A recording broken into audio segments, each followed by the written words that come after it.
Welcome to another episode of Global Desi Women. Today, we are diving into a topic that resonates deeply with many of us.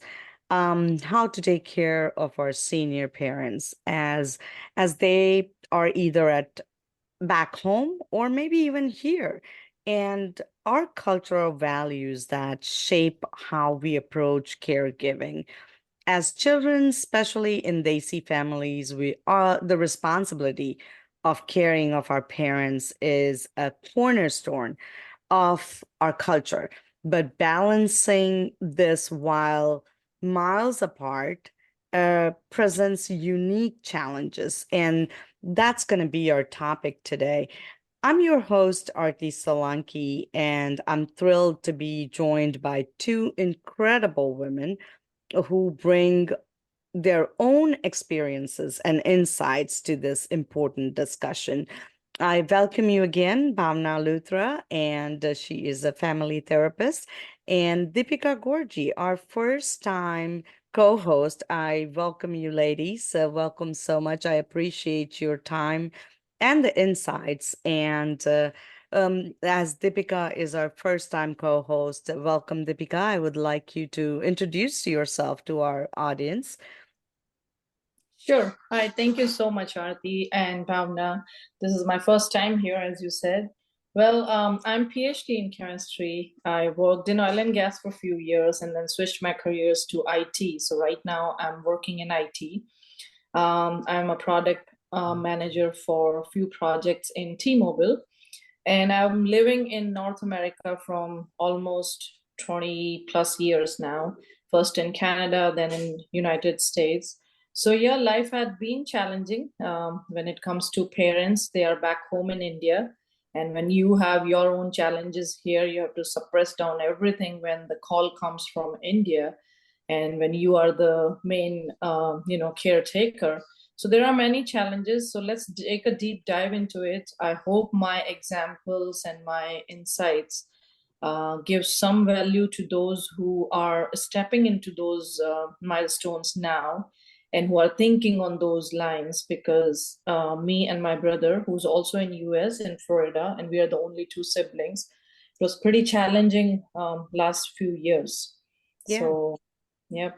Absolutely. So let's together we'll explore this emotional, practical, and cultural dimension of caregiving, sharing tips, personal stories, and lessons we've learned along the way. So, audience, grab your chai and let's start the meaningful conversation. Bhavna, why don't you? I'll let you go first. If start whatever questions you have, or maybe we can start. Let Divika actually start with what exactly. Let me rephrase this. What does taking care of senior parent mean to you, like both emotionally and practically? Sure. Well, it's a very wide question, Arti. Very, very wide. I don't know how to answer it in few sentences, but the first thing which comes to my mind is the distance Mm-hmm. and the long gap between where they are and where we are. And it's a whole long story, but in short, if I tell you to start with, we tried moving our parents here multiple times. And 2021 was the like close to 2022, it was the call that, okay, that's it, you are coming here, you have to move here, there's no one in India. They have a lot of extended family there, my extended family, but then with that also it was not working, because at the end it's like son and daughter, who what we can do they can do, and they have their own challenges and everything. So we moved them here, and within few weeks of moving here, while they were on the visitor visa, mom really got sick. Oh, And we started that whole turmoil of no insurance, and she mm, needs lots of help. We did our best what we could in like 6 months, 7 months, but then at the end we had to decide to take them back home. yeah. So we went through a lot of challenges. But finally, the second decision to get them back to India and get all the help, that kind of worked out as a lottery to us, which Yeah. was not in my or my brother's mind ever. Yeah. But you think something, God has some other plans, and that's what happened. Yeah. And a lot of times also, I feel like seniors, when they come from India, I know as much as we want our parents to stay with us, they face their own challenges when they come here because they feel very isolated. They feel like they don't have the means, like, they don't have their friends, they don't have a way like they can just go out and go shopping. They might not be driving, so they're constantly dependent on us. And so I think that is also one of the challenges that the parents face if we bring them here, right? And my parents have always lived here, but they when they retired, 90% of the time my parents spend their time in India. And so when my dad comes back here, he's like, he will stay here for a couple of months, and he's like, no, I don't like here. I have my friends there. I have a life there. I like to stay there. So again, it's challenges, not just for as parents, and not for us, but also for the parents to adjust when they come here. So that's my experience with my parents, at least I know. Bhavna, you wanna Yes, dip I was in? just kind of curious that I kind of in the same boat as you are. Both my parents are here as well. So, but there are another set of challenges with their health and being a caregiver. I am on that same situation, but I totally kind of empathize with your situation when you have to make that decision, what would be the right thing for them. I'm kind of curious that when you said it was kind of a lottery that you made a decision to take them back. So see, yeah, so let me give little background. So both my parents are doctors, and they had a very good life, but they never had too many friends or something, but they were always surrounded by family. My mom's side, my dad's side, so they have a lot of siblings, their kids, and we all grew up together. Then me and my brother, we moved out and we came to North America. So they were still with a lot of people, but not us. And I went very often back home and I saw them growing old, but in pieces. So every time I was going, there was one slice of them being old. The next time I went, there was another slice over that.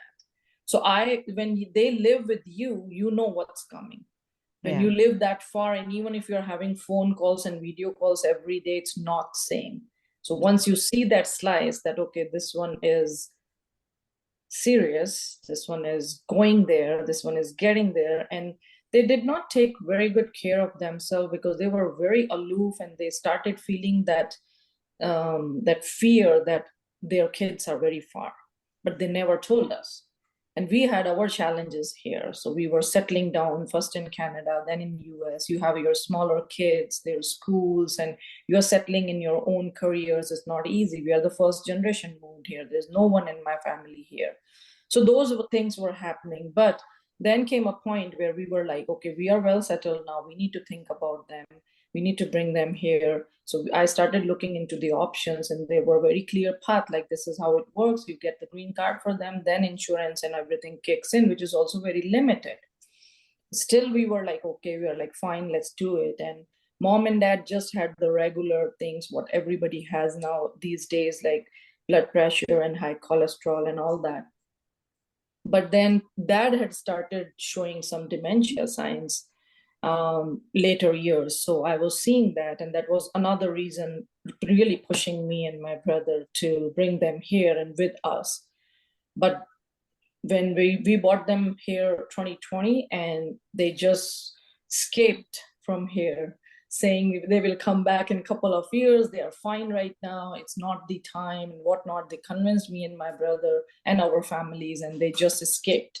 So we were like, okay, let it be 1 more or 2 more years and we'll bring it. And we really brought them back after COVID. But it did not work out well, because as soon as mom came here, within like 10, 12 days, she got stroke. and it was severe, and all of a sudden she lost her memory, her everything, and dad already was on the path where he was mixing names and not recognizing faces and messing it up here and there. So it was like a full bundle of care they needed here, and we were ready, but we were not that ready. Yeah. It was not even 2 weeks. Yeah. So yeah, it's like no kids are ready for this, right? I mean, like we think that, yeah, we know our kids, our parents are getting old and everything, but what's coming as health-wise for them, we never too prepared. We never prepared at all. I mean, um, my mom passed away 4 years ago with liver cancer, and she was in India. I had to rush and go pick her up. And because it was like she was misdiagnosed over there. They were giving her treatment in the hospital with dengue and this and that. And it was constant roller coaster. And then her situation was getting worse and worse every day. So I had to just go. I was pretty much there for only 4 days. I went there, I picked her up. Next day I admitted here. And the same day we found out it's a liver cancer. So it is very difficult, and I understand what you're saying, that uh we were not prepared to hear the word liver cancer for her. We never had any idea of like she would have something like this, right? So I think we can never be prepared for any situation when it comes to parents, and it really, really hurts us, right? Like as growing up, no matter what, I think our idea for our parents is like, yeah, they're strong, they're there for us no matter what. We always like to feel like, okay, they are the ones comforting us, but we can never, once that age comes where we have to start comforting them, that's a very hard adjusting point where we shift automatically. We're shifting our roles, right? They're yeah. becoming kids and we're becoming parents. Like we automatically kind of like shift our roles, and sometimes it's very hard to manage that emotionally. It is very difficult to manage those. Yeah, and coming back to what Bhavna was asking me, so where I was going from there was that it was very hard time for me. So she was first in Florida, and then my brother brought her here, not like within like 2 weeks. And then she was okay at that point, but I think the stroke had happened, but we didn't realize it. It was a silent stroke. Then once she came here, that's the time when we realized it. But it took us 6 months or 5.5 months to decide within that time that what's next, what's best. And after talking to a lot of people in India, because we had not thought about this, but we realized after talking to a lot of people in India that there is a lot of help available in India, which if my parents would have asked earlier, we could have set that up for them any minute. But they thought they are okay, we thought they are okay, but they were not okay. And the help which is really right away available on your fingers there, Wow. is so easy to get, but nobody realized. And I have moved out of India 20 plus years. I don't know how India works now. I really don't know. I just know good restaurants, hotels, food, and all that, because we go as guests and come back. So to dwell through all that system to find out where India is right now with those facilities in smaller towns, because my parents don't live in Delhi or Mumbai. They live in Udaipur, Rajasthan, which is just like a tourist place. But I was surprised the amount of development India has now, the amount of support system they have, the amount of caregiving they have. There are companies which are offering people to help, and I have like a full support system now. So what are the resources and the strategies that you've found helpful in supporting their needs while still respecting their independence, I guess, because they're still living at home, right? Yes, yes. Yeah. Yes. So there were many steps we had to take, many. First and foremost was their house where they were living was not equipped to be wheelchair pro or those kind of things. So since both of them had no memory left, because after the stroke, mom started like literally lost a lot of her memory. Dad was really lost. So we rented a house very close to one of my cousin's sister and other family members, and we rented an apartment which is one floor full and furnished it fully, put cameras in there. Every room has 2 to 3 cameras, motion detecting cameras and everything. Then we have nurses, 2 in the morning, 2 in the evening. See, here we are talking about the patients who are the worst patients because they have dementia. Right. Physically, they are fine. My mom walks now, thank God, with the walker, but at that point she was on wheelchair. My dad is fully functional. You meet him outside, you'll see like a healthy person, 6 feet tall, healthy. He can walk, talk, but then he can just walk out of the house, and then what? So Yeah. that's the question. So the patients, the kind of patients they are very different, and both of them. It's not like if wife has it, husband can take care. If husband has it, wife can take care. It's Yeah. not the case with us. So it's like the whole different scenarios. Mm. So there are nursing companies, even in Udaipur. Forget Delhi, Mumbai has like in every street, I guess. But even in Udaipur, there are 2 to 3 services which provide nurses, house help, cooking help, whatever you need. So I have 2 nurses and in the morning, 2 in the night. So it's like 24/7. And they do everything, giving them medicine, bathe, eat, everything. And then they talk, they play games with them. Then there's a physiotherapist who comes morning and evening, and if needed in the afternoon too. He takes my dad for a walk. There's a driver with a car. Then there are all the family members. So my uncle lives there, my 2 uncles live there, my mom's brother lives there, my cousins live there. Every now and then somebody's coming. They go to functions, they celebrate things. Their birthdays are celebrated with like 25, 30 people. How do I Wow. bring all this to USA? It's Yeah. not I possible. think that, yeah, I'm so good. I mean, it's very nice to hear that, like you said earlier, that we left so many years ago. We have really no idea how India has progressed into understanding the disease and creating those resources to help these people. Yeah. When we left, there was no assisted living, no, or those memory care facilities. I have earlier in my career, when I first started as a therapist, my work was with dementia patients. Oh, wow. So I'm very much familiar Yeah. that my dad right now having some, also early stages of dementia. So it's really, like you said, it involves a lot that you have to play games with them. You have to redirect them constantly, and you can't really challenge them. You have Yeah. to you have to agree with, even disagreeing with them.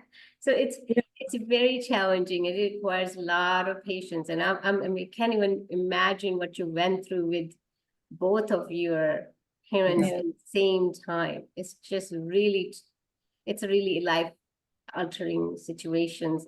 We are not prepared, actually.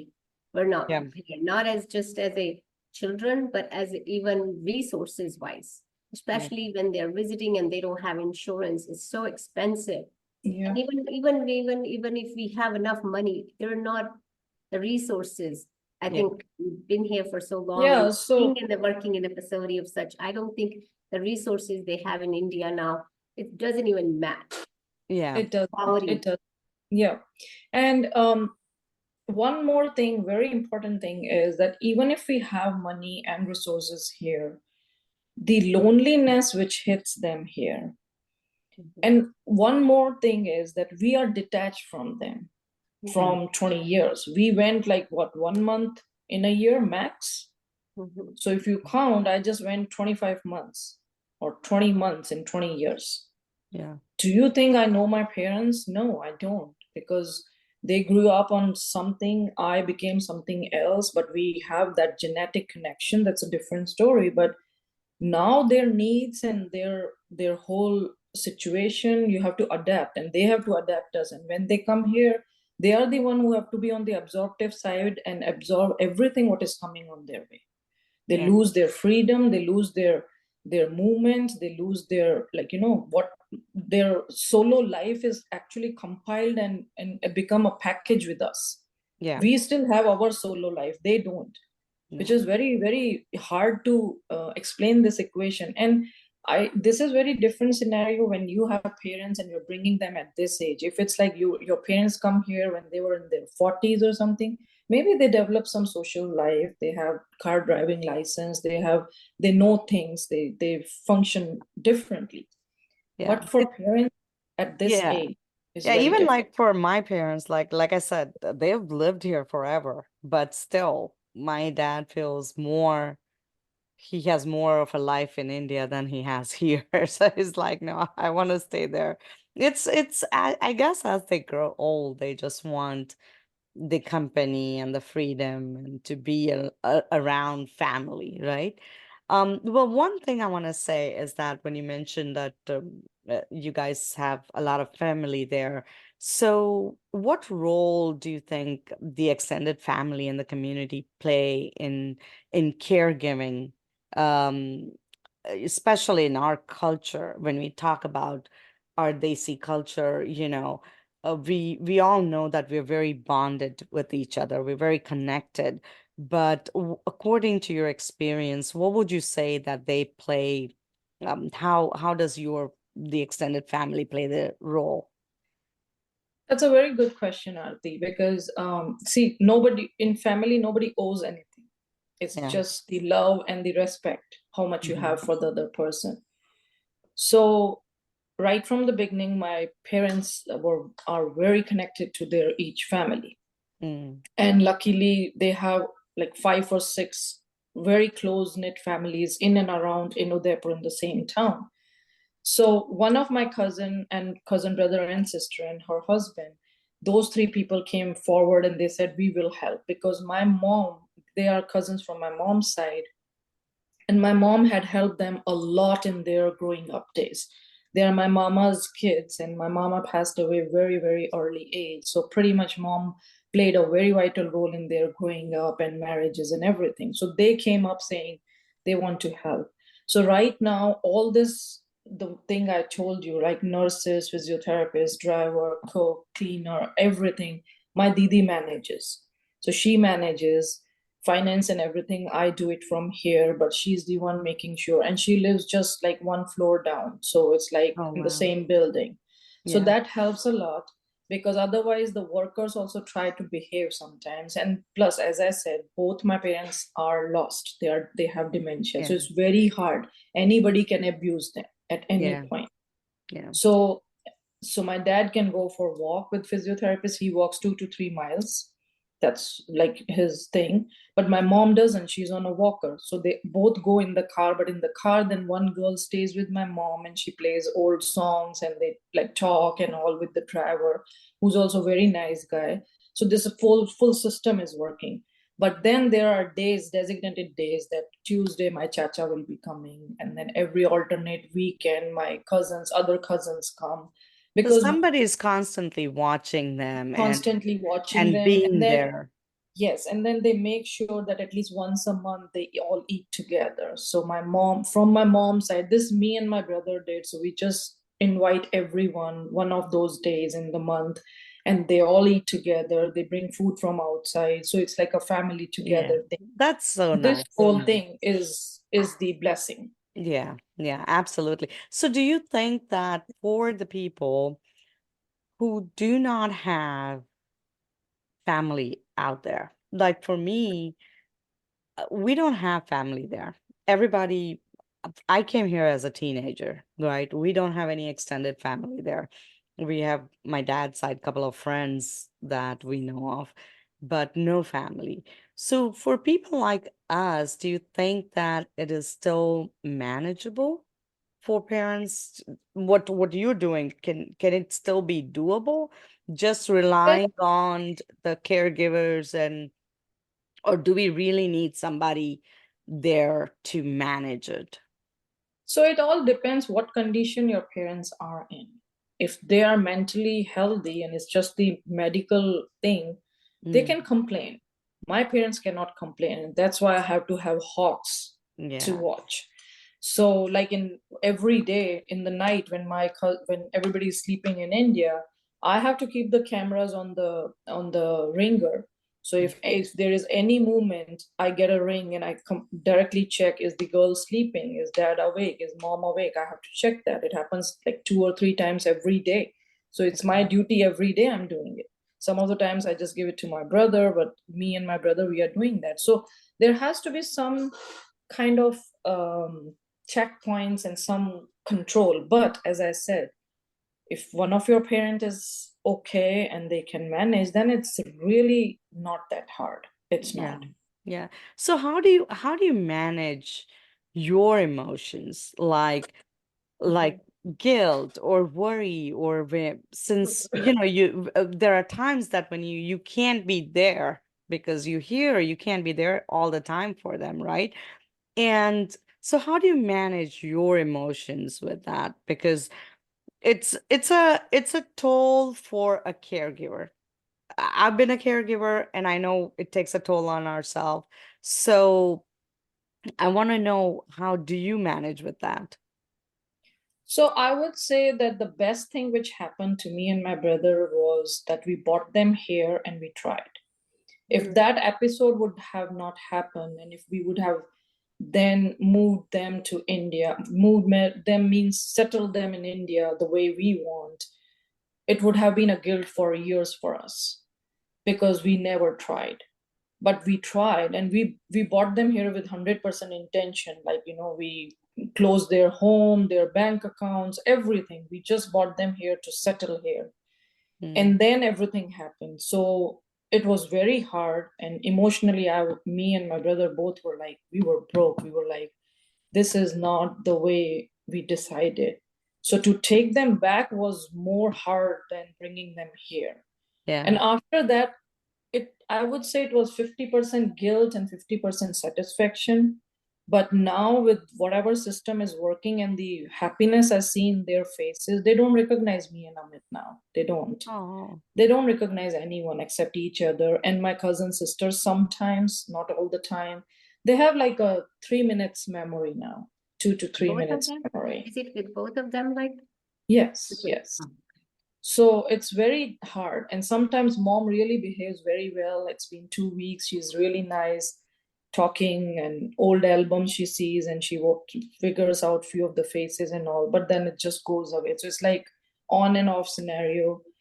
Doesn't recognize me and my brother. So we have been through a lot, and it takes a toll. It's not easy. Yeah. But now when you talk every day and you know you're not being recognized, you take it, you absorb it, you become hard. So emotions are still there, we feel, but yeah, the guilt is not there now. We are 100% satisfied that this is the best for them. yeah. They are happy there, and we can manage it however long it goes. And even if they are there, and me and my brother, every 3 months we are there. So we are making 3 rounds every year, so 6 rounds in a year between me and him. So every 2 months there's one of us. So it's not that we have just left them there. We are constantly going in there, even if they don't recognize, don't remember everything. Yeah. That, And that's the that is what it is, right? We, as they see, we have that in our culture where we take care.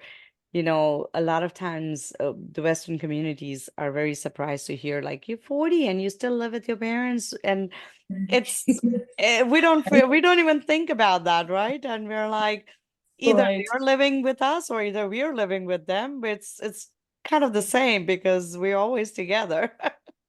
That's true. That's so true. Yeah. Yeah. I don't think we have ever thought anything different than what we were raised with. No, Yes. that has never changed. Even if you come to US, Canada, like at your teenagers, or as like me in my Yeah. 20s, it doesn't matter. No. That thing is embarked in us, and I'm glad. I'm Yeah. blessed. And Yes. we are.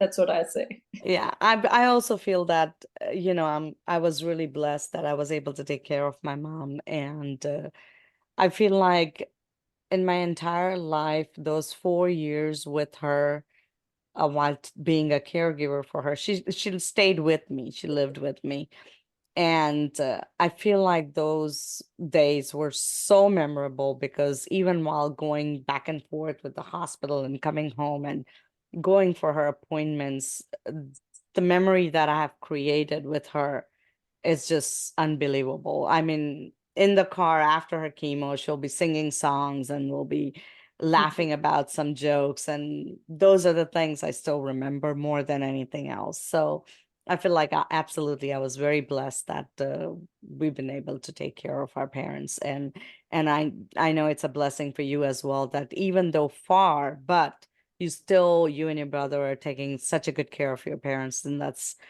really commendable. That it's awesome that what you're doing is really commendable. And I think they're very fortunate to have children as such as you, because there are some, I have heard some stories when kids just leave them because Mhm. they just don't have enough money or resources, manpower to do it. But they're very fortunate because when you made that decision, I'm sure you did a lot of work from here. Who's going to manage A what, lot of work, yeah, right? a lot of work, It's a yeah. lot And of that legwork involved. Yeah. yes, it's not easy. It's not a one-person job. A lot of family help, a lot of friends helped, and we started looking for resources. Where are they? What are they? You know, and thankfully, technology has really advanced so much that you can really find anything anywhere. Even Yeah. if you're in US, you can find for places. And the help we got from people, like very small example, like the driver I found, there are very good people out there in the world. Yeah. And I think it's your deeds, like you meet good people if you have done good deeds. I'm pretty sure it's my mom and dad's good deeds and their good karmas that they have such a good support system, and they found all the people who could help them. Yeah. So You from said driver earlier to they have, physiotherapist. yes. Sorry. You were saying that earlier your mother has helped her, nephew Yes, and her family, nieces my that. dad, yes. So Yes, maybe those it's that are, cycle. Yes, but and whatever that is, the best part is that even if they are in India and they are happy and they are enjoying each day in Yeah. whatever least memory together, they are very happy with the family and the extended family, and that's the best we are doing. And right now it's on like an auto system, it's like on auto support system, so I know what I have to do. I have a full share to do something, but financially also it's like they had enough money to take care of themselves, it's just they didn't know how Yeah. and they never asked. Yeah. So even financially here and there, maybe me and my brother are helping, but they had enough, they have enough. It's Yeah. just to put that in right place was the challenge. Yeah. so That was gonna for, be, sorry, yeah, go ahead, Bhavna. I was going to ask that now. I have few questions now, really, after hearing your stories, that how we can really change the, outcome for a lot of people that they are struggling. Couple of things like how families can plan and prepare, because it's going to happen to all of us. We are getting old. We're not younger. We are in 40s, 50s, Mhm. or so for some it comes early and then later. So even your parents, both of your parents, you said are doctors. So it tells me even in them being in a medical field, it's something we always think it will never happen to me, that stroke or memory, dementia. So how do you think that how can we age gracefully?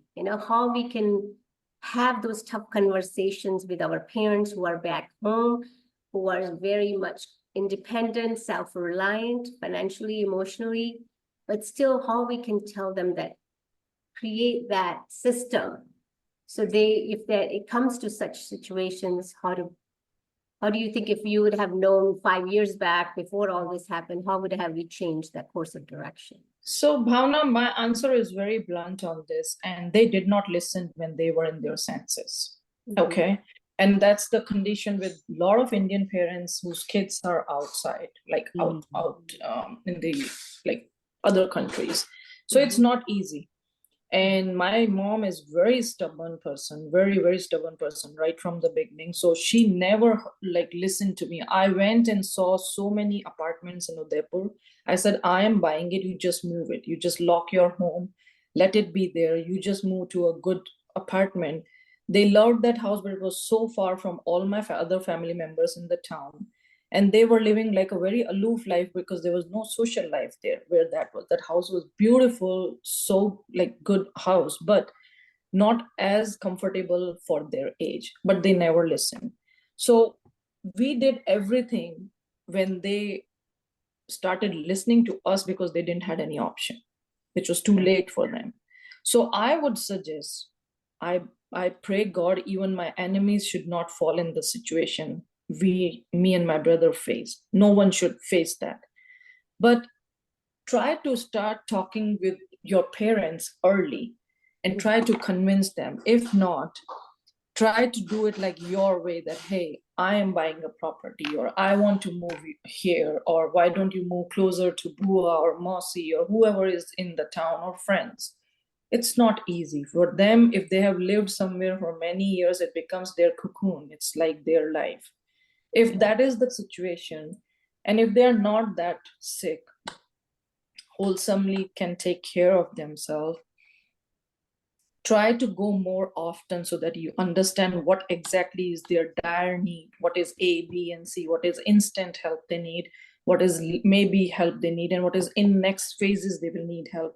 Because you can't gaze that in 15 days trip if you're going for just 15 days in a year. That will not work. So you have to spend your time there in their cocoon, how they are living, what help they need, and then start talking to the resources and say, okay, I want this help to come. Put cameras for the safety, just to scare them that, oh, so many burglaries are happening, this are happening, we need cameras and this and that. Do those things while taking their consent to start moving forward, marching forward. And the last thing is, there is always someone they rely on the family, not your kids, but someone. Start putting that person in the role, in that role of like negotiating between you and them, because it really comes to a point where you have to negotiate. We did the same. They were not in a condition to choose anything, but we made sure I consulted all my uncles, and my uncles from mom's side and dad's side, that this is what we are doing. I hope we are not doing wrong, because we never experienced anything like this. So for us, it was first too. So we wanted to know we are doing right. So we involved a lot of family and took their consent. We didn't let them guide us, or just like, because there are sometimes family members become in charge. We didn't do that, but we did take consent and we did explain them, this is what we are planning. So start doing those things while they are there and while they are absorptive and can listen to us. And do you think they have a very good medical care system in India? I just really want to have the listener, whoever listening, so they build that faith in our Indian medical system, because you hear all these horror stories, how they take advantage of you and all these things. So I want to make sure that people know that we can trust the medical system. And who knows, I might end up in India, I want to grow old there. So I want to. Right? You won't believe Just I want knowing to. that. So yes, I had, let me answer that question in two pieces. I was shocked one time when I took a flight from Canada. I lived in Calgary for many years. So from Calgary, I went to London, and London to Delhi. That was my route. From London to Delhi, I was the only person in the flight, as much as I could see, who was below 30. Except me were air hostesses and maybe the pilot. I don't know what age pilot was. Rest all were senior people, and they were going to, actually it was flight to Ahmedabad. They were going to Ahmedabad because they had one or other procedure to do, medical procedure. And they were laughing, telling each other that this is actually a medical bus. And I was like, am I on the right plane? So you understand, and this is, I'm talking in 2009 or 10. Okay, so it's way back. Okay, so India has been much easier facilitator for the medicine, for the medical care in entire world. But So do you that's think one it of also matters if you know somebody? Because for me, we don't know anybody there, right? So when I go, and when I rarely go to India, and I've been sick a couple of times and I've not had good experiences. And even like I said earlier with my mom, she was misdiagnosed. So I feel like it's also to know where you're going or what facility or what doctors you're going, you need to know that. I think it does matter. Do you think that So yeah, matters? so I would say like, okay, if you're going just like a stranger, I cannot promise anything. I don't know who can mislead you, who can really, not take care of Right. you or even do wrong things. So I don't know about that. But again, you need at least one contact who Yeah. can arrange few things for you. And it is not very hard to find, because even known in India, how it works, like even if a known person of a known can become a good Can friend become or, a good or a friend. helper, Yeah. right? That's how we grew up, and that's how the system works there. Yeah. So now the second part of it, like now if you see from my parents' side, of course they know a lot of doctors themselves because they have been in medical field, but all of them have now retired. So the new bunch of people, unless they say they were doctors, it's very hard to get like a good sign from them. Mm. But the medical system has really improved. And my parents being government employees, they both have some card. I don't even know what that medical card is, but their whole medicine and treatment and everything is free. Yeah. That's one. And number two, now even if you don't want to use that, we were least worried about that. We are like, no, we want to take them to the best hospitals and all. You can go to any hospital and those cards are valid, and they do like miracle. It works. The system works. But yes, somebody has to go and take the like show them the papers and everything. So that piece, somebody has to be there. Yeah. Yeah. Now, lot of places like Udaipur is not the biggest town, like one of the mid-sized town and a very tourist place. It's not like known as a medical hub or anything. But I know that more than 2 or 3 medical schools have opened there. Oh, And wow. because of that, from Ahmedabad, Delhi, and Mumbai, the senior doctors and even US surgeons and specialists come and visit there, and they have dates for them. Wow. So I'm talking about a smaller town. So imagine if you are in Mumbai or Delhi, forget it. You have them at every corner. You will Yeah. see like a hi-fi, a very specialist and very, very renowned people who Yeah. will talk to you and treat you. Yeah, absolutely. So, what are the legal considerations do you think that are important when supporting parents that are going to leave back home? Because with all the rules and regulations constantly changing in India, how do you keep up with all those things as far as the legal matters go with when handling your parents? You mean like medical power of attorney? Yeah, yeah, because they have like constantly something new popping up every. I mean, I talk to my dad every now and then, and he's like, "Oh, this has changed now. I have to re-register here, and I have to do this and that." And I'm like, "This is like crazy, how often they change the laws, and like, how do you keep?"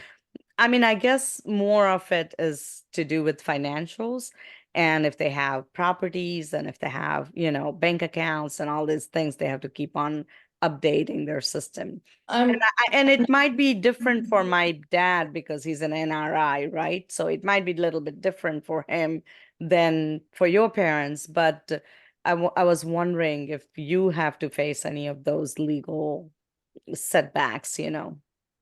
so it was um the only time we dealt with all this was this last January, when we sold my parents' property because it was of no use. Mm, And there is always a scare of like somebody can take it or it's like damaged, and who's going to yeah. take care of it. And I had enough in my bucket to take care of my parents, forget their house. I'm least worried about that.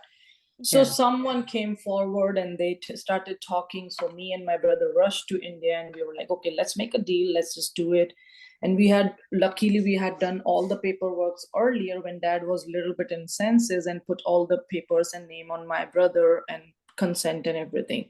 So that piece worked well, and we were able to sell it and do it very efficiently. Mm, Now, the piece where the banks come in picture. So my mom and dad both have bank accounts, which I am managing from last 5 years, 4 years actually.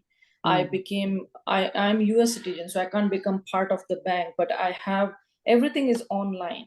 So mm, I go in as my dad and as my mom in their accounts. And that I started after my mom got stroke, so from 3 years.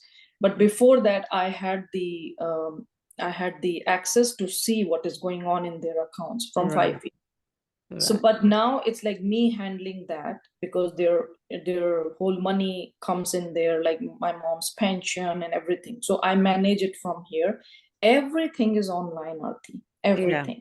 Yeah. And we have consents from my parents for both me and my brother. But this time when we met the bank people, they were like, even if you're NRI, you have nothing in India, like no document except for the OCI, you can still become a bank accounts nominee.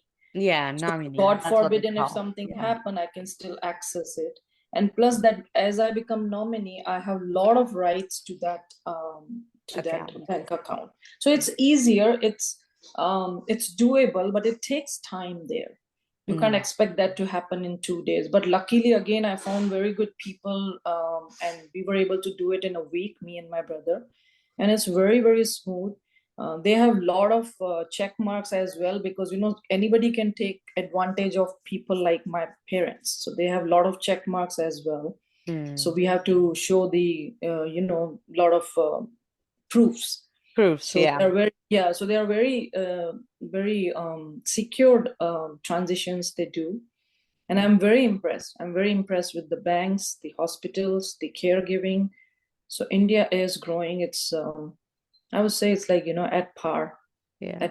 with any other It's country. fantastic to hear that, such a positive feedback, and because a lot of times you hear crazy stories, right? And not just for us as being Indian ourselves, but also the Western communities. When they talk about India, they think about like, oh, there's so much poverty, there's so much this, so much that, but we've so much grown and advanced in so many different levels that, and especially coming from you, how wonderfully you've been able to manage your parents from here so far away. It's amazing, and I feel like it's like you said, it's a blessing that you have this whole team that is taking care of your parents, and that works well, because without, I think, all that support that you're getting, not just from the the caretakers and nurses, and but also from the family and the community, that makes a huge difference. So absolutely. Yes, and one last thing I would not forget to mention here is that we did see many failures. Okay, I'm showing you the path which is going like a baseline and like really smooth right now, but we had many ups and downs, many challenges. Even now, something fails, but there is always plan B. There's always a second thought. Okay, can we do it this way? And it works. So lot of thinking goes in there, a lot of planning goes in there, a lot of your time is spent there. I think I've started sleeping less because of all that and whatever it is. But yeah, you do pay price for it. It's not easy. It's not easy doing anything like this. Yeah. But at the end of the day, the satisfaction that yes, everything is falling in place, God is great, and we are blessed that we are able to do this with the support of family and friends.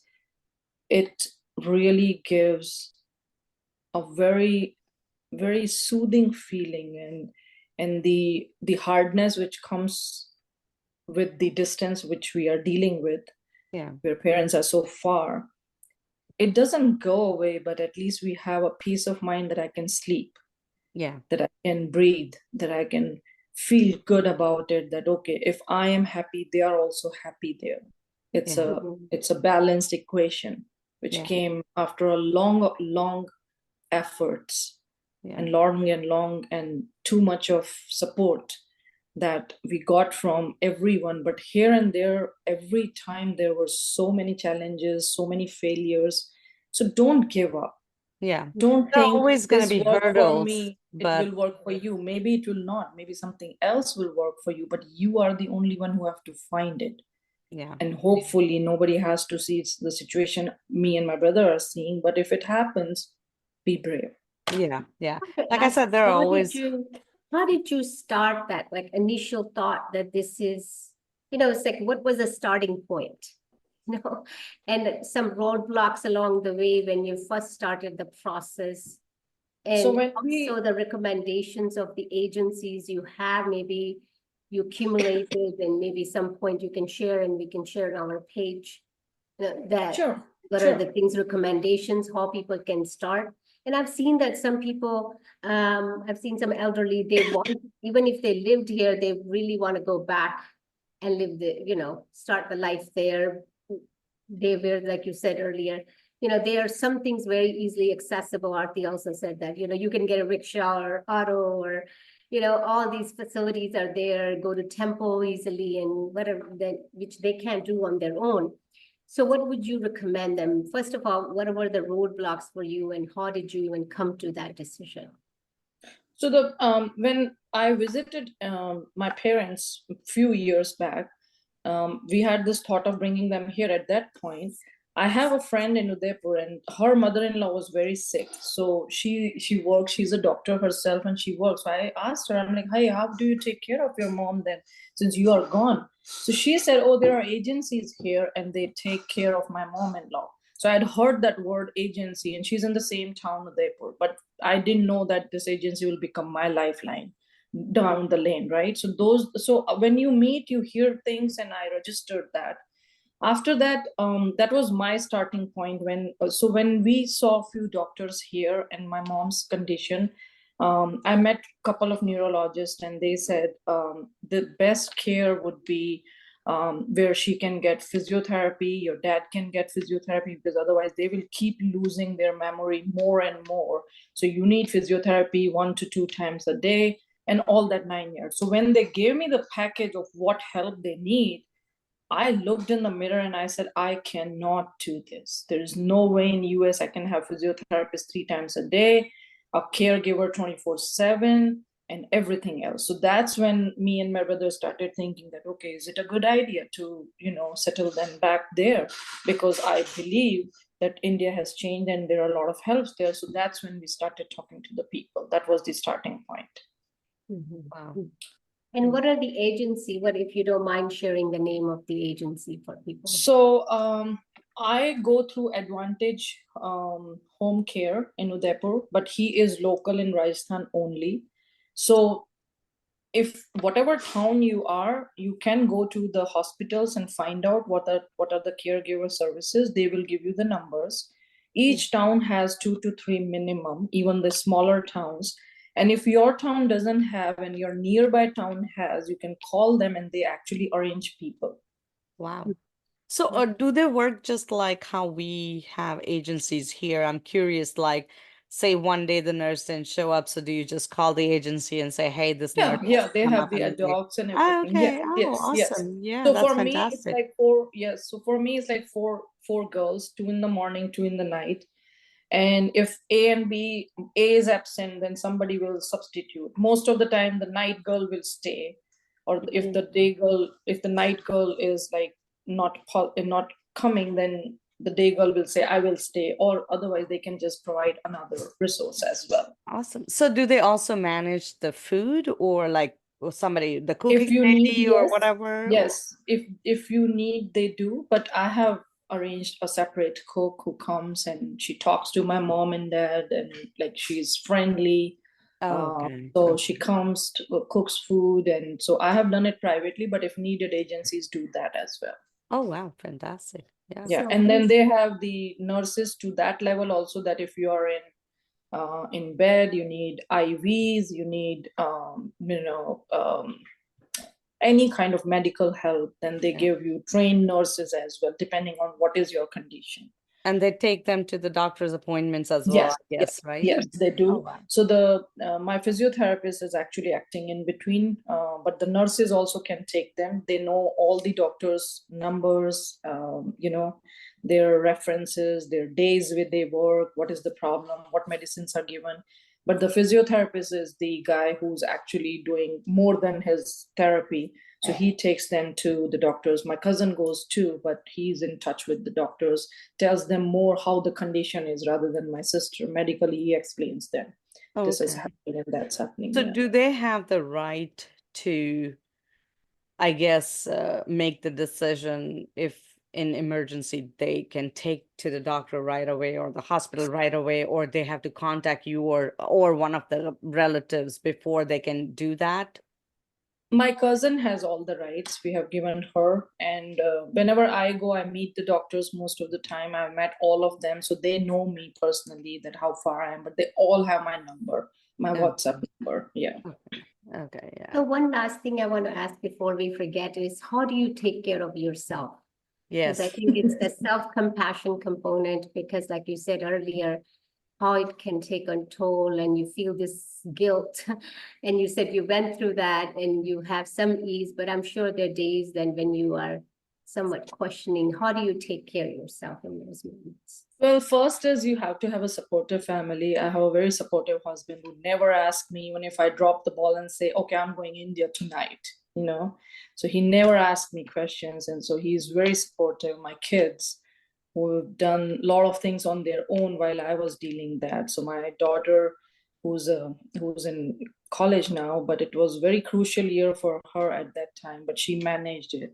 For my son, who had just entered the high school, so he had his challenges, but I think I was not there for him for many days and months.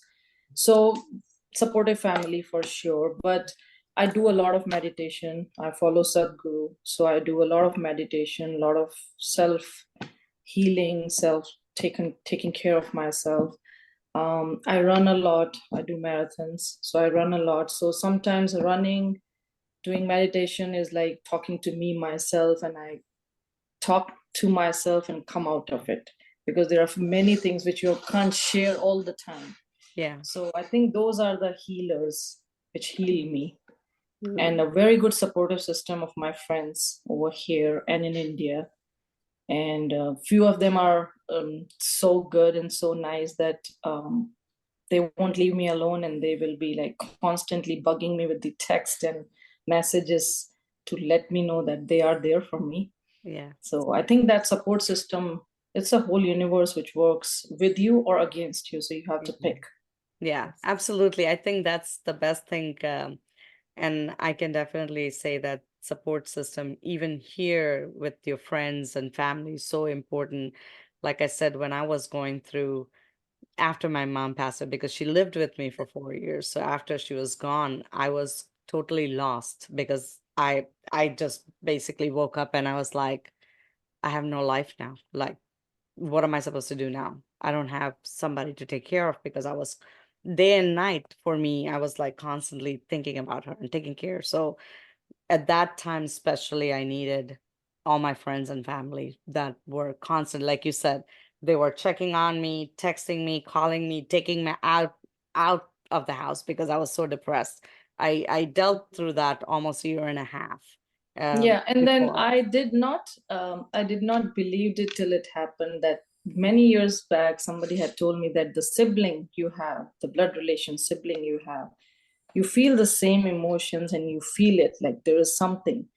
I Mm, felt that with my brother when after all this happened. We are very close, very close. Thank God. But he is my rock support system.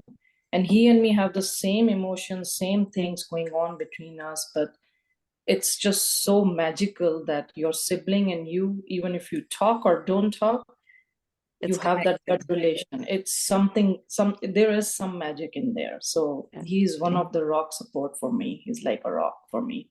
I Wow. could do That's all this just because of his support and always his yes. I yeah. do things and I'm like, I'm doing this. Okay. I just tell him sometimes later. I don't even take consent. He's like, yeah, I know. It's fine. Like, so Yeah. his life is easy. Life is easy. That's wonderful. That's so awesome. One last question before we go. What advice would you give to the younger generation about respecting and about supporting their aging parents? I mean, I know because uh, for us, like you said, even I'm first generation here, right? We have kids that are born here, they grew up here. I mean, although they saw us taking care of our parents, what advice would you like to give them? It's hard, Arti. They are differently wired. right? I mean, they are not us, and we can't be them. Between us, I think between our parents and us, there was a generation gap, but that gap was doable. This generation gap is little wider. Okay, that's how I feel. Plus, we made this decision of coming from like one country to other, one culture to other. So they are here now. They are from this country. They just hear and know of that country, just what we tell them or they see like maybe a few times in their life. So they are from here, but still that blood that flows in them, which is ours, and the love and affection we the way we take care of them, maybe they grow with us, and the system, we show them that this is how it works for us, this is how we are doing for our parents. It definitely gets seeded in them somewhere. Yeah. Yeah. It's I not think it going to come out, automatically yeah, it's not going it to just come out the happens. same way, but they have their own way. But I don't think they're going to desert us. They are going to leave us, or they are going to, their way of taking care might be different, Yeah. but they have that seed in them. And I hope, I knock on the wood, that all the kids we have nurtured and like we have given the whole potential and the entire new world to them, they will still keep that traditions and that love and that affection and that Indianness, Yeah. that one thing which we are connected with, which we have common. I hope they will keep it light and high and high above us. Yeah. Yeah. So But that's I what I think what think. you said, Yeah. maybe this experience is sort of enlightening for us that, like you earlier said, your parents were stubborn and not listening, that they need to plan ahead. But our generation is going to probably plan ahead. Maybe that's might be the little different part, because knowing Yeah. our children Yeah. will be regarding us and loving on us, but they won't hopefully don't have to go to that length to make those harder decisions. Mm-hmm. So we could take that charge and make the decision for our own self, that Yeah. how we want to age and how we want our, aging challenges, Yeah. health challenges, and otherwise they will be able to, they don't have to make the decision. We can just tell them, this is how we want, and see whatever way you can help. I Yeah. mean, this is how I see that, because that generation to generation, we have sort of learned from their experiences and our challenges. Yeah. That's true. So Arti, I think down the lane, 10 years from now, we should have another episode and see how it goes. How it turns out to be. I know, absolutely. Right. How we are handling it. Absolutely. That is so true. But as we wrap up today's episode of Global Desi Women, I want to take a moment to thank you. Thank our wonderful co-hosts, both Bhavna and Deepika. I really appreciate your time. And Deepika, I truly appreciate you sharing your such a personal journey of taking care of your parents and sharing it to us. This gives an insight to a lot of our audiences, because as we all age, we all go through the process and we all taking care of our parents. So this is very, very, very much, I would say, informative and also very knowledgeable, because like people like me who rarely go to India, we don't know that so much the technology, so much advancement of not just the technology, but also the caregivers and all these facilities that you've mentioned has been there. So it's really been an amazing. I appreciate that you sharing all these information with us, and taking care of our senior parents, especially when they're miles away, is a journey filled with, I guess, love, challenges, cultural significance, and it's a reminder of the values we hold close to as a Desi families, and the importance of balancing tradition with the modern realities, right? Because it's a balance between both of them. Otherwise, it's not doable. So remember, no matter how far apart we may be, staying connected and ensuring our parents feel loved and supported is always possible with a little creativity and I guess a lot of heart. Thank you all for tuning in and being a part of this important conversation. Before we sign off, I would love to hear from you if you have a story, if you have a story to tell us about how you stayed connected with your parents or how you taking care of them from distance. We would definitely love to hear that. Drop your thoughts and comments and send us a message, and we would love to share your story as well on our next episode next time. Until next time, stay blessed, take care of your parents, send them lots of love, and signing off, I'm Arti Solanki, and see you all next time. Thank you. Thank you.